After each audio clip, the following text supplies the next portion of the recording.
Last Minute Man. I'm out here on the compound with my good buddy Mr. Obvious and one of our friends that has been debuted a few times in our videos, and we're calling him today Mr. Longbeard. So because he got the long beard, right? Got you a turkey. Yes, and that's sir. what we're doing today. We're talking turkey. So guys, just go on, tell me whatever you want. We're going to include some footage of Mr. Obvious's hunt, and I'm going to show some photos of Mr. Longbeard over here. But tell us about what happened today, fellers. Oh man, I tell you what, it was a wild hunt this morning. We had about 3 gobblers, I guess, back in there gobbling and trying to get set up on them. So I figured they might circle around, and Longbeard, he went straight back in over in the holler and kind of circled around and come back out, and he started gobbling again. What'd you do? Well, what I had to do was the turkeys were going away from me, so what I tried to do is get ahead of them, but I couldn't get ahead of them. They for some reason I thought I heard somebody shoot this morning. I didn't know if that disrupted them or what, but anyway, I heard them going back the other way, the way I had already come, so I had to circle all the way back around at the beginning of our hunt and go straight into the woods and drop in over to where the big woods, I call it, drops into what they call, I guess you would call like the brush and the shrub part of it. Yeah. And at that point there, I started making a few little calls, and he started gobbling. He had a friend with him, so they started gobbling, and then next thing I know, I'm just making a few little clucks, little purrs, and trying to just pretend I'm another hen up in the woods. And then here come 4 hens. I had 4 hens all over me. I couldn't move. So anyway, all the time these hens are around me, I didn't have to call again because these hens were making all the calls. They were the ones putting and purring and yelping. And well, next thing I know, these 2 gobblers, this one here and his friend, they were then about 35 yards on me, just hammered down. But I couldn't see them. I was at the base of a big oak tree, and back in the big woods overlooking the shrub area, and they come in. Josh, you know our Mr. You're good, brother. You know where that big long log that's laid down? They were behind that log, just gobbling, just hammer, you know. And I was like, oh my gosh. So anyway, I could see through what little brush I could see through, but they were both puffed up, and they were just, you know, they were looking for those hens, and those hens had just went past me. So I had to get up, reposition myself over to probably about 80 or 90 degrees to the left of me here, and just to get repositioned because they were coming up to the left of me pretty hard. And then I made one little call. I made that reposition, shuffled the leaves a little bit to make them think I'm still in the woods. Took my little lucky clucker and clucked it a couple times, put it back in my pocket, and got my shotgun up, and here they come, full strut. And this one here, he didn't seem to make it very long. But the other one, here's the thing about turkey hunting in Kentucky: you can only kill 1 a day. And I guess in other states you can kill more than 1, but I could have killed the other one, but he'll be here next year, so hopefully. You know, I'm more of a deer hunter. Now, the turkey hunting thing, it is a little more complicated, I would say, wouldn't you guys? It's a little tough. And I always thought it was interesting listening to these turkey hunting stories, especially from you guys. You were here hunting, and that was a big thing for you before there were actually turkey even out here. Yeah. You know, Kentucky, this is relatively new, right? So when was turkey hunting really reintroduced in Kentucky? I mean, I'm not holding y'all to it. I mean, comment below. There'll be people that, well, that's exactly not that date. It was 6 months after that. Okay, fine. Google it. But what would you guys say is about the time you start seeing turkey hunting and everything coming into Kentucky? Oh man, that's been a long time ago. It's been a long time. I mean, I know I used to go to Indiana hunting. They didn't even have a season in Kentucky. That's what I'm saying. So I had to go to Indiana for like 5 years, hunt over there till they actually opened up the season here.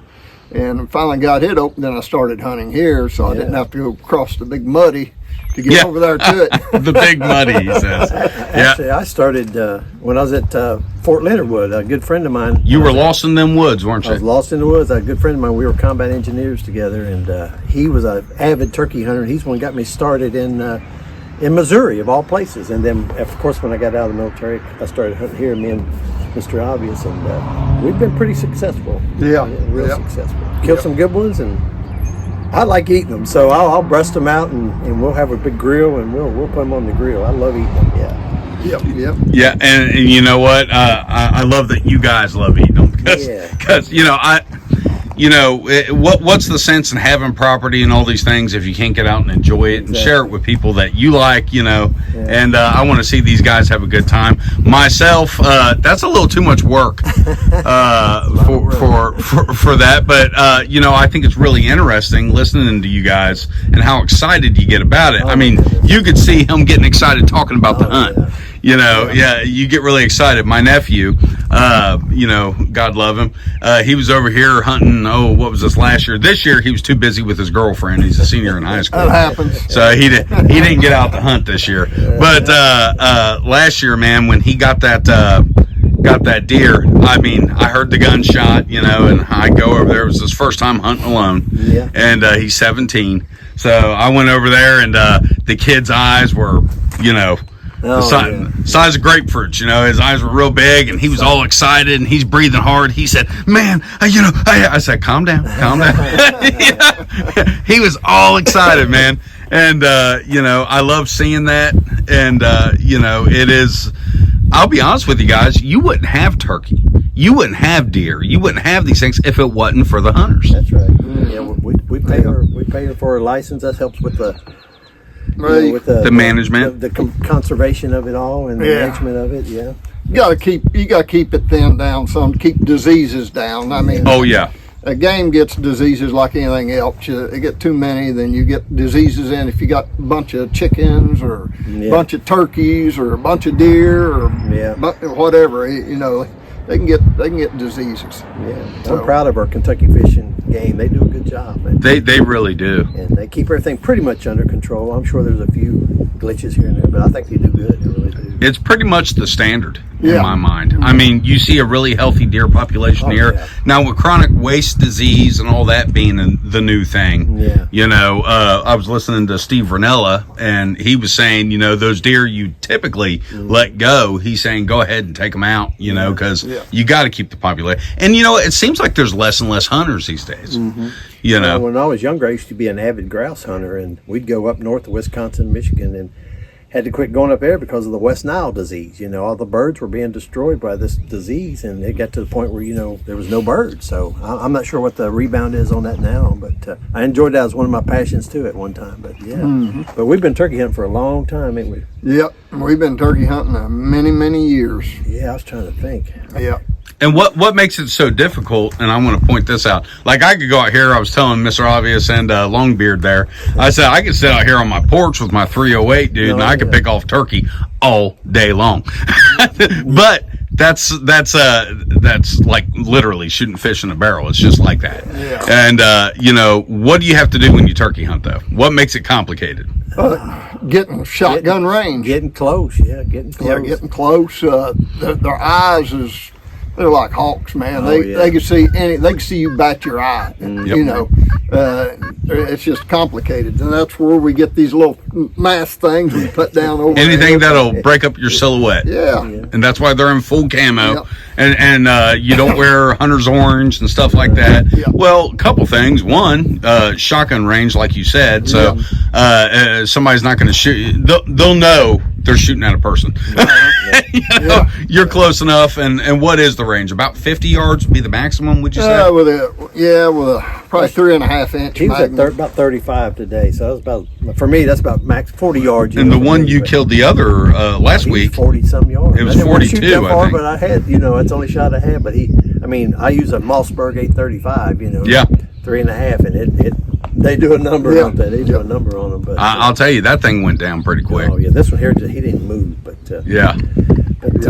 no, being a young turkey hunter, I remember I used to call too much, and I think I scared a lot of birds away at one point. But now I rarely. If I think I just try to with over time try to just take their temperature and see what they want. Now I'll give it to them, and so most of the time the best call is shaking the leaves. Just shake the leaves a little bit, and they get curious. And they're up their feet, and here they'll come. But I make a few little calls, nothing serious, and. But locating now in the morning time, once I locate one, he had 2 or 3 fired up this morning. Once we locate him, we don't hardly call much after that. we'll go get them. You know, go. And after that is the big thing. Concealment is a big thing when you're turkey hunting, and seeing the sign, knowing where to be. Yeah. And I mean, guys, if there's water, there's game. There's game, right? Yeah. Right. So, and they kind of know they've got the lay of this land. You guys know where to be. And Yeah.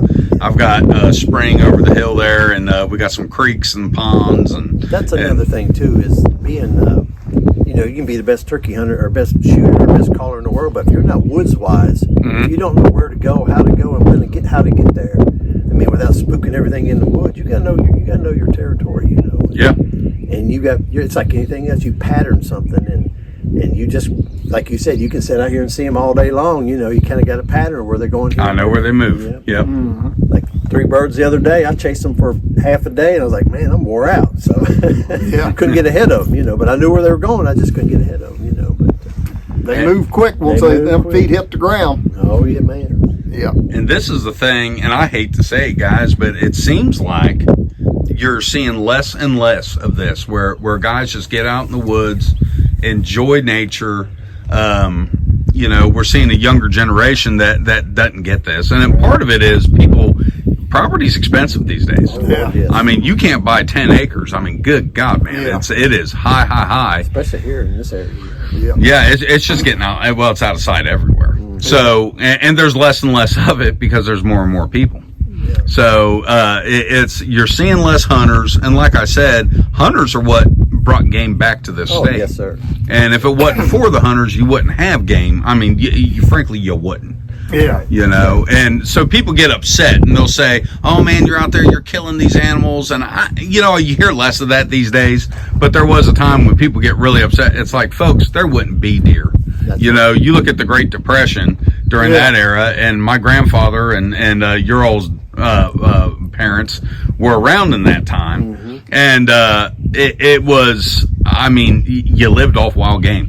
Feast or famine, yeah. And that's exactly right. And there were no deer in the state of Kentucky. I mean, before the Great Depression, you know, the deer were gone. I mean, people had pretty much hunted everything out. They were eating possum and stuff. Yeah. You know? I mean, Possum yeah, coons, yeah, just what you could get, you know. And you know, so it behooves us to have a good ecosystem, and wildlife, and you know, appreciate your hunters, folks, because and that's another thing.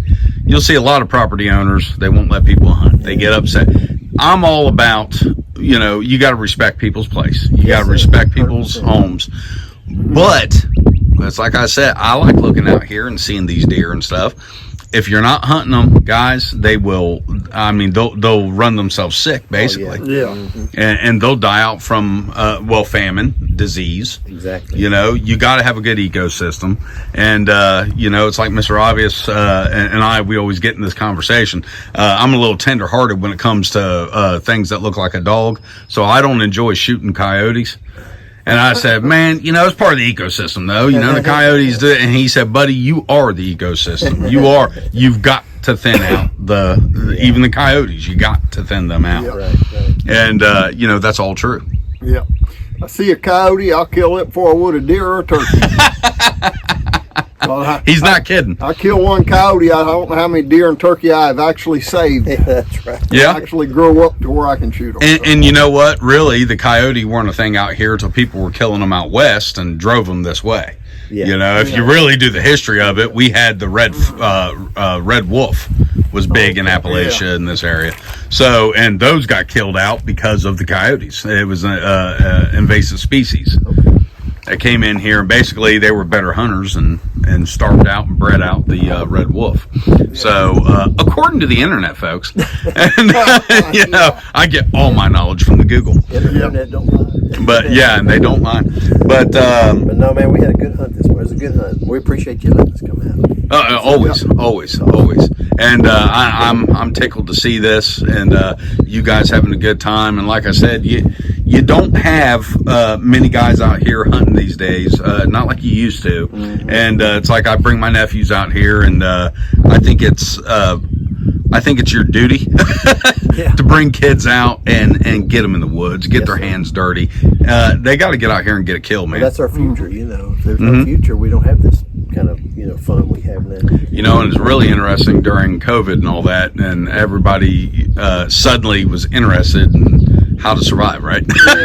Knowing how to preserve food, knowing how to go out and get their own game. And you did see a big rush to the wilderness and people wanting to get out and, can I do this? Right. So I think we need to capitalize on that. I think it's good for everybody, good for the environment, and okay for you. But anyway, anything to add, fellers? I'm just gonna get this old bird cut up and put her in the freezer, and we'll have a big old grill fry. Well, we'll bring you over for the best at the barbecue. Maybe you can bring some turkey barbecue. Yeah, bring some big potato. Well, Mr. Obvious has got a. You've almost tagged out yourself, haven't you? Well, we're both tagged out. I was just to tag along with you this morning. Yeah, What'd you bring there, Mr. Obvious? What firearm are you using? That's a Mossberg 500 20 gauge with a Romeo 5 on it. And the kill he got this year was with a 12 gauge, 12 correct? gauge, yeah. And he brought that 20 gauge out here, and you hear a lot of guys, that's the new thing. And what kind of ammo you using there? We got the Winchester Longbeard XR 20 gauge 3-inch Magnum, 1,000 feet per second, 1.25 ounce shot, and it's number 5 shot. And you're running full choke, obviously. Yep, 32 Carlson turkey choke. Yep. So you're hearing a lot of guys say the 20 gauge is the way to go these days. Yeah. That shot that Mr. Longbeard over there got about a week ago, I was with him, and I don't think you'd have got him with the 20 gauge. He was pretty far away. Actually, my maximum.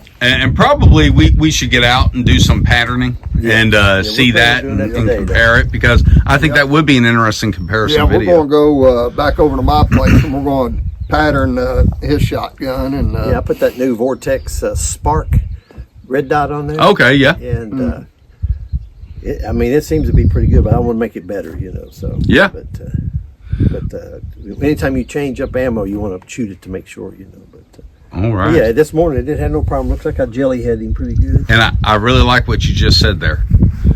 Anytime you're trying out ammo, you need to test it. Got to test it. You got to test everything that you're running, whether it's your carry piece or whatever. And you'll hear guys say, "Oh man, that stuff costs too much money to just waste." No, you got to get out and shoot it, fellas. Let me show you my shot.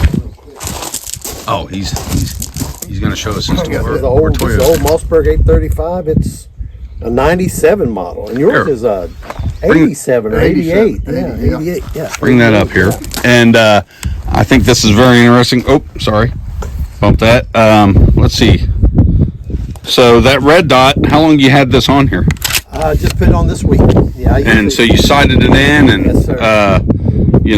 I've not seen one of those. I love it. Yeah, it's got. It also has night vision. Not that we turkeys at night vision, but Spark means, I think, it's got the night vision spotlight. Shoot, point, aim, ready, combat. I think that's what it is. Shoot, point, aim, ready, combat. Look at that. So you can put it on like a 223 or 556 or whatever. Okay, so it's got like a dim glow for not wearing like a monocle. Yes, I got you. Mm-hmm. So if you're wearing nods, you can look through that, and that is really cool. That is too cool. Yeah. That is too cool. But it's got like 8. Is it a shake awake? No, you have to turn. You have to hit the button. You have to turn it on, But I really like it. The only reason I did that is because these old eyes ain't getting any better. So I think I had a red dot on the first one I did, or not a red dot, but just a regular sight on the rib, and right. And it's getting kind of hard for me to see that old rib, so I put that on there. Well, and you know something, anything that gives you a little bit of an advantage, you're definitely going to be quicker acquisition on a target. And man, those, I'll tell you, that's one heck of a shotgun. Yes, sir. Some people might say it's overpowered, but I don't think so. Which it could be, but I've had for.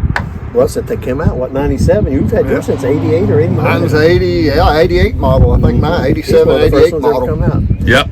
And you've got the actual, the stock and everything kind of has a cushion. Yeah, well, I took it off and actually put the original back on. Yep. Like they say, these guns here, they kill on both ends. Yeah, Yeah. yeah, they do. They kill them both. Well, I saw you shoot the other man. I was sitting right next to him, and he shot, and I'm not wearing any ear protection or anything. And you know what? I don't recall it bothering me at all. No, It really didn't. Yeah. no, we learned to handle shotguns years ago, and we really like them. Yeah. It just we're getting older, and Mr. Obvious. Getting older, He's got brother. that Romeo 5 on there, and that's an awesome little scope. I really like those those red are dots. nice. I mean, for the money, Yeah. they're pretty daggone good. Yes, sir.